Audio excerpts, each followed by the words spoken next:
Semoga kalian sehat dan selalu dalam lindungan Allah.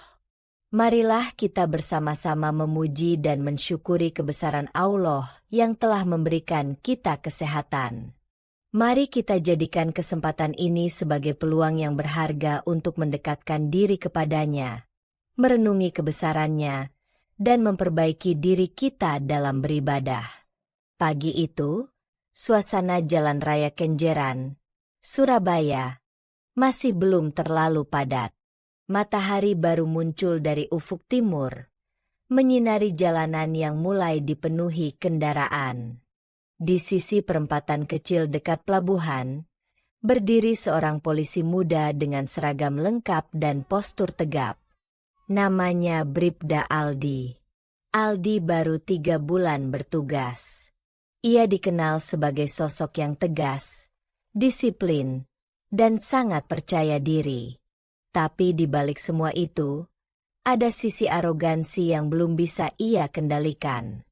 Ia merasa bangga mengenakan seragam polisi, dan terlalu semangat dalam menegakkan aturan, meski kadang kurang memahami konteks di lapangan.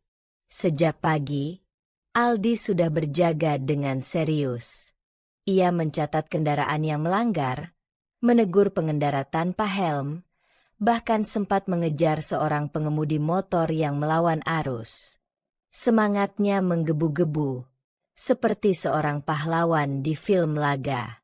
Namun, pagi itu akan menjadi hari yang mengubah hidupnya.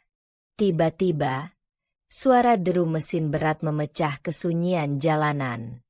Dari kejauhan, sebuah kendaraan tempur jenis tank baja milik TNI Angkatan Darat melaju perlahan dari arah pelabuhan. Tank itu diiringi 2 motor trail tentara yang mengawal di depan dan belakang. Kendaraan militer itu hendak menuju area latihan di luar kota, melewati jalur pendek yang biasa mereka gunakan tiap tahun. Aldi mengernyitkan dahi. Matanya menyipit menatap kendaraan baja itu.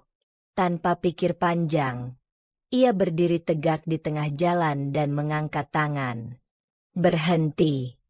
serunya. Tank itu berhenti. Suara rantai besi yang berhenti menggesek aspal membuat pengendara lain menoleh. Beberapa bahkan mulai memperlambat kendaraan mereka, penasaran dengan kejadian yang tak biasa itu. Dari salah satu motor pengawal, turun seorang prajurit berpangkat sersan kepala. Badannya tegap, kulitnya legam terbakar matahari, dan raut wajahnya menunjukkan pengalaman yang tak bisa diremehkan. Ia melangkah ke arah Aldi. "Ada apa, Pak Polisi?" tanya prajurit itu dengan nada tenang, meski wajahnya mulai terlihat waspada. Aldi melipat tangan di dada. "Maaf, Pak. Kendaraan seperti ini tidak boleh melintas di jalan umum. Apalagi tanpa pengawalan sipil. Ini bukan jalan untuk kendaraan tempur. Harusnya tank seperti ini diangkut pakai truk trailer. Saya terpaksa harus menilang." Prajurit itu terdiam sejenak, lalu mengerutkan kening. "Menilang? Ini kendaraan militer, Mas. Kami sedang dalam perjalanan latihan tempur. Kami punya surat tugas dari komando. Rute ini sudah biasa kami lalui tiap tahunnya." Aldi menggeleng. "Saya tidak peduli berapa kali sudah lewat. Yang saya tahu, aturan tetap aturan. Dan saat ini, saya yang bertanggung jawab di sini." Beberapa pengendara mulai berhenti dan memarkirkan motor mereka di pinggir jalan, menyaksikan kejadian yang mulai menarik perhatian itu. "Mas, kamu tahu nggak yang kamu hadapi siapa? Ini kendaraan militer. Kita punya misi," ujar prajurit itu sambil mulai kehilangan kesabaran. "Sekali lagi saya bilang, aturan tetap aturan. Saya minta kendaraan ini putar balik, atau saya akan panggil satuan atas untuk menyelesaikan ini," ucap Aldi dengan nada tegas. Prajurit itu memalingkan wajahnya, mencoba menahan amarah.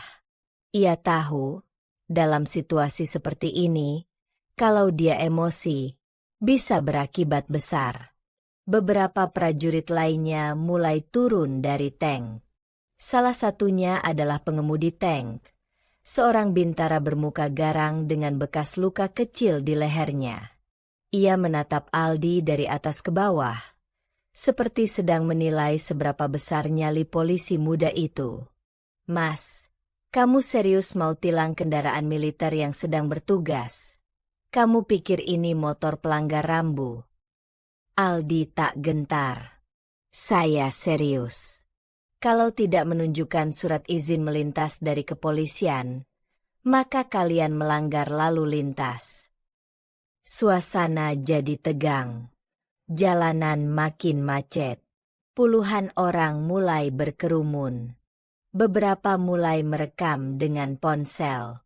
Seorang tentara berpangkat Letnan 2 keluar dari tank dan mendekati Aldi. Wajahnya dingin, dan sorot matanya tajam seperti silet. "Nama kamu siapa?" tanya Letda itu datar. "Bribda Aldi, Pak. Saya bertugas di pos Kenjeran." Letda itu mengangguk singkat. "Kalau begitu, Bribda Aldi, kamu sedang menghalangi tugas resmi militer. Dan saya pastikan atasanmu akan tahu soal ini." Aldi tetap berdiri tegak, tapi keringat mulai menetes dari pelipisnya. Ia tahu ini bukan lagi soal peraturan. Ini sudah menyangkut harga diri dan kewenangan. Tiba-tiba, suara motor dinas meraung dari arah selatan. Seorang polisi tua dengan seragam kusam berhenti di pinggir jalan. Ia turun dengan cepat. Wajahnya panik. Loh, ini ada apa ini?" tanya polisi tua itu sambil berjalan cepat ke tengah kerumunan. Itu adalah Aibtu Darto, senior Aldi yang hampir pensiun. Ia dikenal sebagai sosok sabar dan bijak. Ia langsung menghampiri letnan dan para tentara lain. Ia memberi hormat dengan sopan. "Mohon maaf, Pak. Saya Darto, rekan dinas anak ini. Dia baru 3 bulan bertugas. Mungkin dia belum paham soal protokol kendaraan militer." Letnan itu menoleh. "Kami bisa maklum kalau dia hanya menegur. Tapi dia memaksa menilang. Dia bicara kasar pada prajurit kami. Dan itu sudah di luar batas." Pak Darto menunduk dalam. "Saya minta maaf sebesar-besarnya, Pak. Tolong jangan besar-besarkan masalah ini. Anak ini masih hijau." Namun para tentara tetap bersikeras. "Kalau begitu, biar kami saja yang mendidik anak ini. Biar dia tahu rasanya disiplin seperti kami." Pak Darto tercekat. "Maksudnya apa, Pak?" Letnan itu menatap Aldi. "Kami akan bawa dia ke markas. Hanya seminggu. Kami akan beri pelatihan fisik standar TNI. Tidak menyiksa, tapi cukup membuatnya berpikir 2 kali sebelum bersikap arogan lagi." Tanpa banyak pilihan, Aldi pun ikut naik ke dalam salah satu mobil pengawal. Ia duduk di belakang, diapit 2 prajurit berseragam loreng.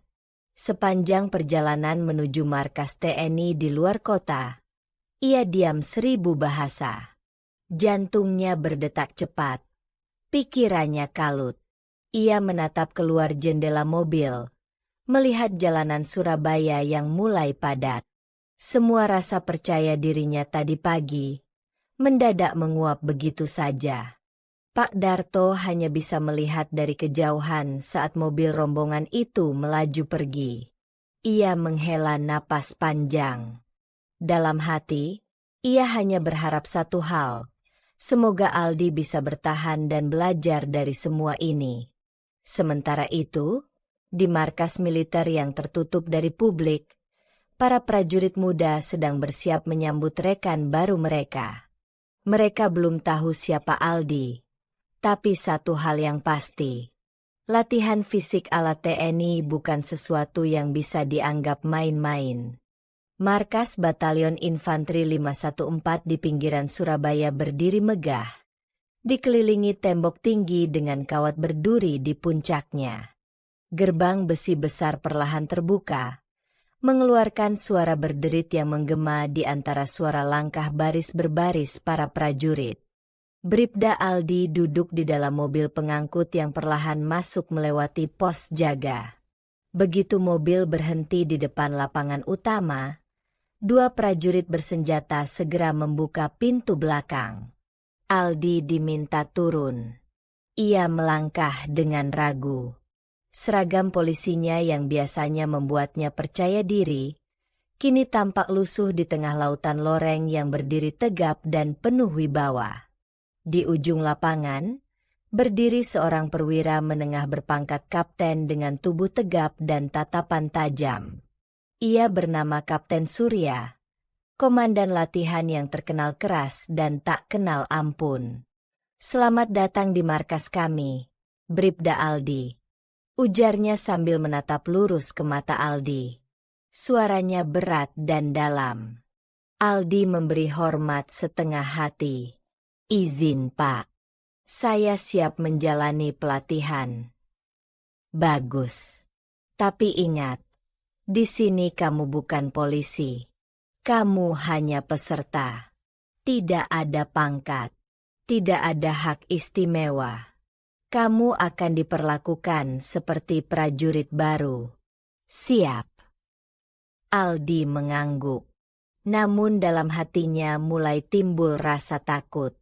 Tempat ini terasa asing, dingin, dan mengintimidasi.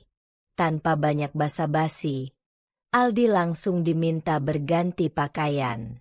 Ia mengenakan kaos putih tanpa lencana dan celana training hijau seperti prajurit muda lainnya. Rasanya aneh, seperti kehilangan identitas. Tak lama kemudian, peluit panjang dibunyikan. Para peserta berbaris di tengah lapangan yang luas. Instruktur latihan, seorang bintara senior bernama Sersan Joko, mulai berteriak-teriak sambil mondar-mandir di depan barisan. "Pemanasan ringan saja. Push up 200 kali. Jangan ada yang ngeluh." Aldi tertegun. 200. Sersan Joko langsung menatapnya tajam. "Apa kamu tidak dengar, Pak Polisi? Di sini bukan kantor.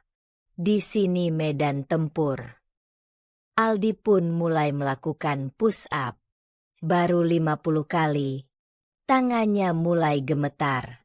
Punggungnya basah oleh keringat. Ia merasa napasnya tercekat. Sementara itu, prajurit di kanan kirinya tetap tegap dan stabil. Mereka sudah terbiasa dengan pola latihan ini.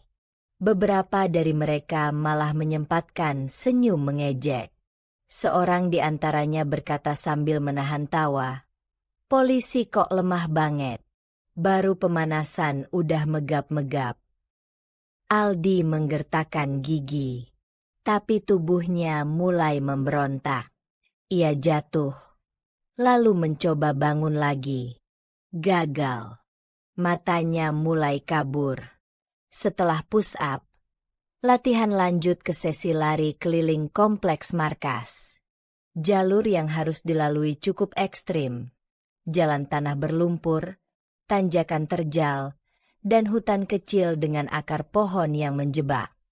"Lari 15 kilo. Siapa yang berhenti, saya lempar ke kolam lumpur," teriak Sersan Joko sambil menunjuk arah jalur lari. Aldi mulai berlari dengan napas masih tersengal. Di kilometer pertama, ia sudah tertinggal jauh. Kakinya berat, dadanya sesak, dan peluh membasahi seluruh tubuhnya. Di tanjakan kedua, ia hampir terpeleset. Tubuhnya oleng, namun ia memaksa terus. Saat hendak menyerah, suara keras menggelegar di belakangnya. Berhenti sekarang juga. Saya suruh kamu ulang dari awal. Dengan sisa tenaga, Aldi terus berlari. Ia melihat prajurit lain di depan begitu ringan melangkah. Beberapa bahkan menyanyi untuk menyemangati diri. Dari Sabang sampai Merauke berjajar pulau-pulau. Aldi nyaris pingsan. Tapi entah dari mana datang kekuatan, ia terus memaksa. Meskipun jalannya sudah menyerupai seret kaki, ia tidak mau malu lagi. Pukul 2 siang, mereka diarahkan ke barak makan. Di sana, semua makanan sudah disajikan di atas meja panjang. 1 piring berisi nasi, tempe, sayur bening, dan sambal. Tidak ada sendok, tidak ada garpu. Aldi duduk di barisan paling ujung. Ia memandang piring di depannya dengan lelah. Tangan kanannya gemetar saat menyuap makanan. Rasa lapar luar biasa membuatnya melahap meski makanan terasa hambar. Seorang prajurit di sebelahnya, Prada Randi, sosok jenaka namun tajam lidahnya, menepuk pundaknya. Mas polisi, kalau begini aja udah ngos-ngosan, kamu kuat nggak sampai 7 hari? Aldi menggeleng lemah. Saya coba, saya harus bisa. Randi tertawa kecil. Tadi push up jatuh kayak ikan kehabisan air. Lari juga nyaris nyungsep. Waduh, berat nih. Teman-teman di sekeliling ikut tertawa. Aldi diam. Kepalanya tertunduk. Tapi di balik semua itu, mulai tumbuh tekad. Ia tidak ingin terus dipermalukan. Malam hari datang cepat.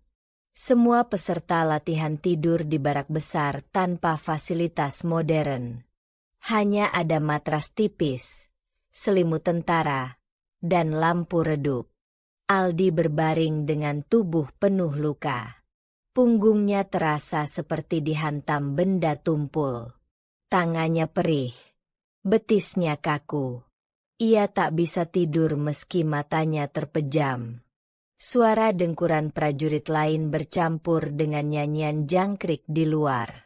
Udara panas menusuk kulit. Tidak ada kipas. Hanya angin yang masuk dari jendela kecil. Randi yang tidur di sebelahnya berbisik pelan. Besok pagi kita renang militer dan naik tali tambang. Siap mas polisi. Aldi tak menjawab. Matanya menatap langit-langit barak dengan kosong. Dalam hati ia berkata, ya Tuhan, kalau hari pertama seperti ini, bagaimana hari ke-6? Tubuhnya gemetar. Tapi satu hal yang pasti, ia belum mau menyerah. Pagi hari di markas TNI dimulai pukul 4:30 pagi saat langit masih gelap. Udara masih menusuk kulit, dan peluit sersan sudah meraung-raung membangunkan para peserta latihan. Aldi menggeliat lemas dari matras. Seluruh tubuhnya pegal dan masih terasa nyeri dari latihan kemarin. Ia nyaris tidak tidur. Nafasnya berat. Matanya sembab. Ia menatap langit-langit barak yang hanya diterangi lampu redup. Dalam hatinya, ia masih mempertanyakan, apa gunanya semua ini? Semua keluar. Lari ke kolam belakang. Teriakan Sersan Joko membelah pagi yang dingin. Suara sepatu berderap. Peserta berhamburan keluar. Aldi ikut melangkah cepat. Meski kakinya seperti menapak di atas bara api. Udara dingin menampar wajahnya. Menusuk hingga tulang. Kolam yang dimaksud ternyata bukan kolam biasa. Itu adalah kolam lumpur selebar 20 meter dengan kedalaman 1,5 meter. Airnya kecoklatan, bau tanah menyengat, dan di sekelilingnya berdiri para pelatih dengan peluit dan tongkat di tangan. Masuk semua. Guling kanan, guling kiri, gaya katak, gaya bebas, gaya apapun. Yang penting berenang. Aldi mencebur. Airnya dingin dan kotor. Lumpur langsung menyelimuti tubuhnya. Ia tersedak air lumpur. Berusaha berenang tapi gagal. Tangannya berayun, namun berat. Pandangannya kabur. Perutnya terasa mual karena air yang tertelan. Di pinggir kolam, Prada Randi berseru, "Ayo Mas Polisi, ini bukan kolam renang hotel." Semua tertawa. Tawa yang menusuk harga dirinya. Aldi menggertakkan gigi dan terus mengayuh. Dengan susah payah ia bertahan hingga peluit tanda selesai ditiup. Tubuhnya gemetar. Namun matanya menyala.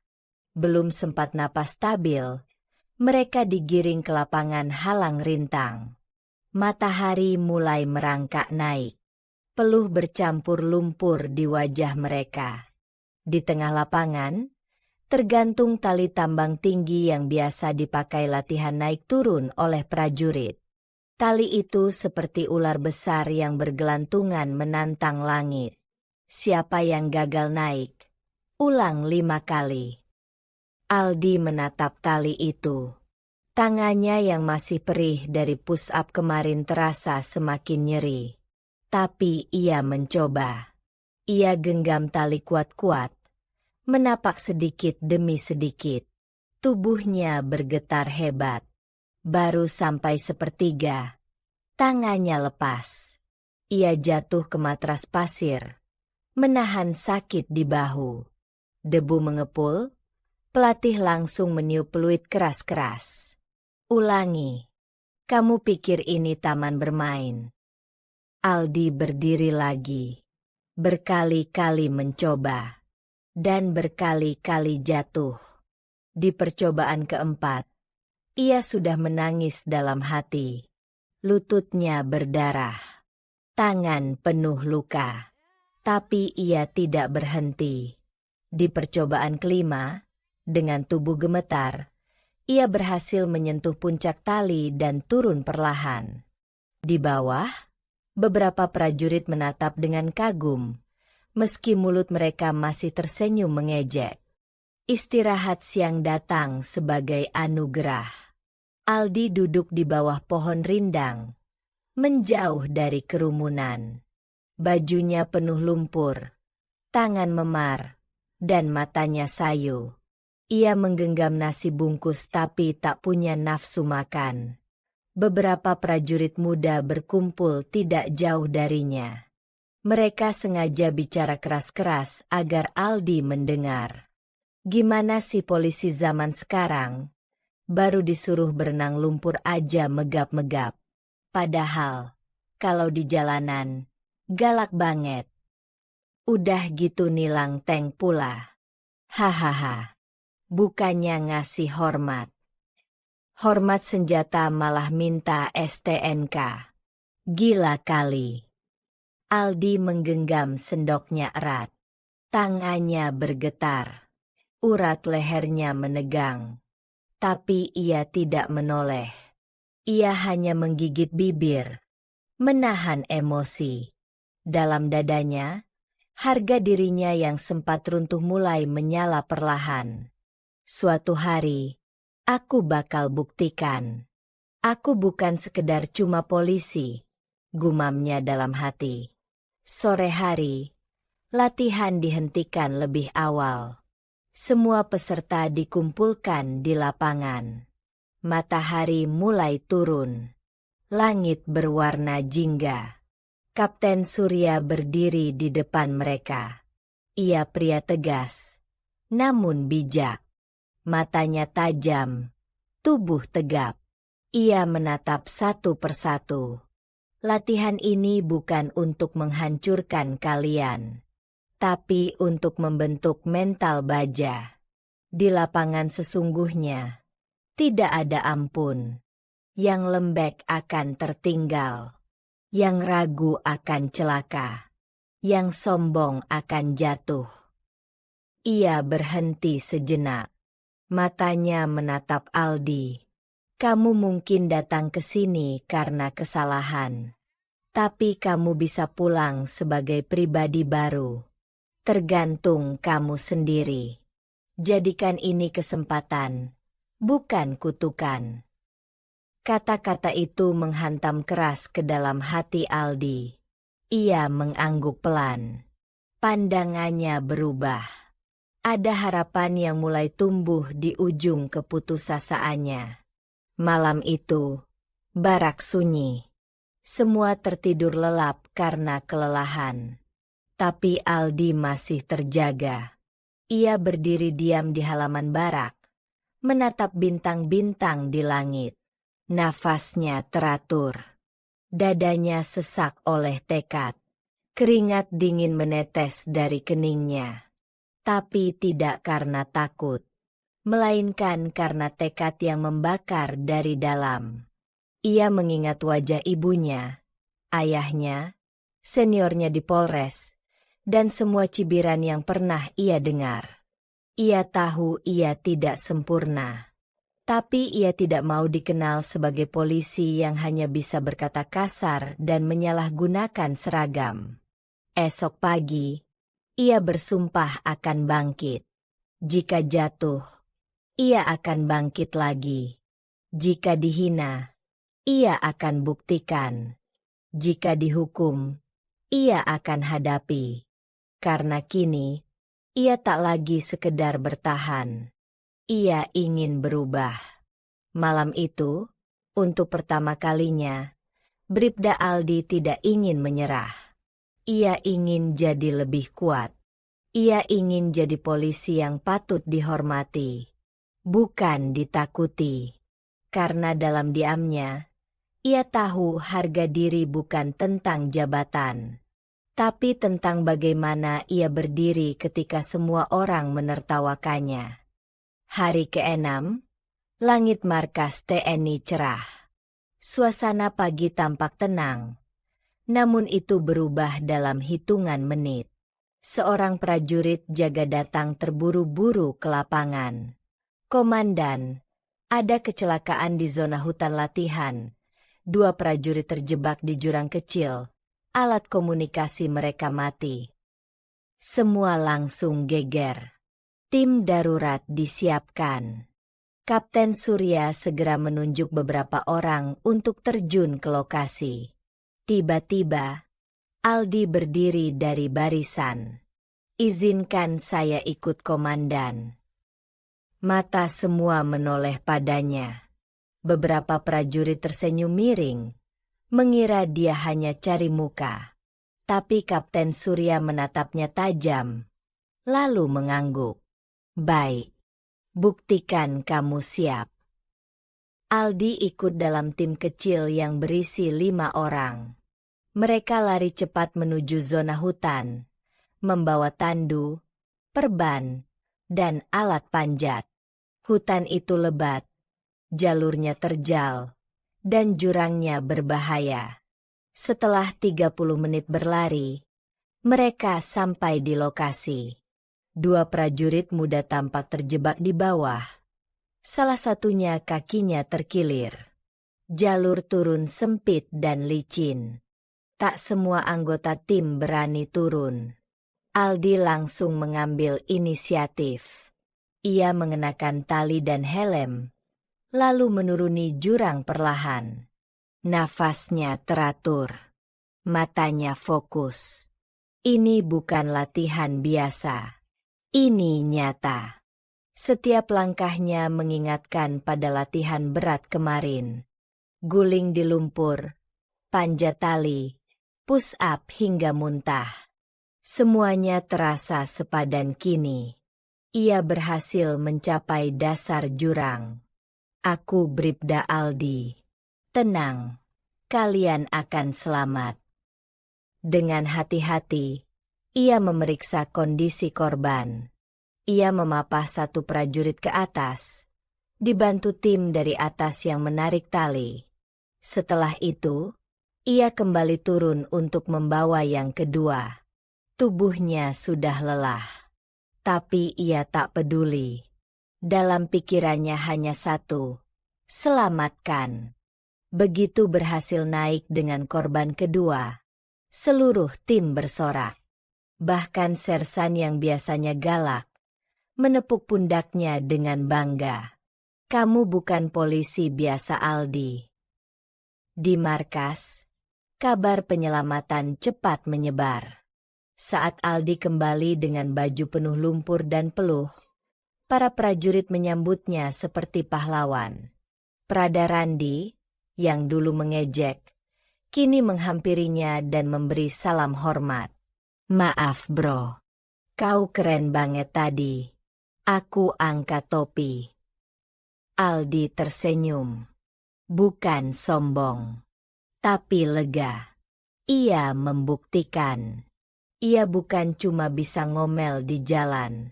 Ia bisa bertindak, bisa berguna, bisa dihormati. Keesokan harinya, Kapten Surya mengadakan apel khusus. Semua peserta latihan dikumpulkan di lapangan utama. Bendera berkibar megah. Langit cerah seolah ikut memberi restu. Ada satu orang yang awalnya kami ragukan. Kami anggap hanya polisi muda arogan. Tapi dia membuktikan bahwa seseorang bisa berubah jika dia mau belajar. Kapten menoleh ke arah Aldi. Bribda Aldi, kamu bukan hanya menyelesaikan latihan fisik. Kamu menyelamatkan 2 prajurit kami. Atas nama seluruh kesatuan, kami mengucapkan terima kasih. Semua memberi tepuk tangan. Aldi maju ke depan. Matanya berkaca. Tangannya gemetar saat menerima simbol kehormatan berupa lencana logam kecil. Bukan karena benda itu, tapi karena akhirnya ia dihargai. Hari ke-7, Aldi bersiap pulang ke Polres. Seluruh barak melepasnya dengan hormat. Tak ada lagi cemoohan. Tak ada lagi tawa mengejek. Hanya tepukan bahu, pelukan erat, dan kalimat-kalimat semangat. Jangan berubah bro. Tetap seperti ini. Polisi sejati. Kalau nanti aku ditilang, aku harap sama kau aja, Aldi. Hahaha. Aldi tersenyum lebar. Hatinya damai. Bukan karena dia kuat, tapi karena dia belajar rendah hati. Dia belajar bahwa seragam bukan segalanya. Yang penting adalah niat dan tindakan. Saat tiba di Polres, seniornya kaget melihat perubahan dirinya. Tubuhnya lebih tegap, wajahnya lebih tenang. Dan aura arogannya sudah hilang. Kini, Aldi berdiri dengan kepala tegak. Bukan karena seragam, tapi karena ia tahu siapa dirinya. Ia tahu arti hormat. Ia tahu arti perjuangan. Ia pulang sebagai polisi sejati.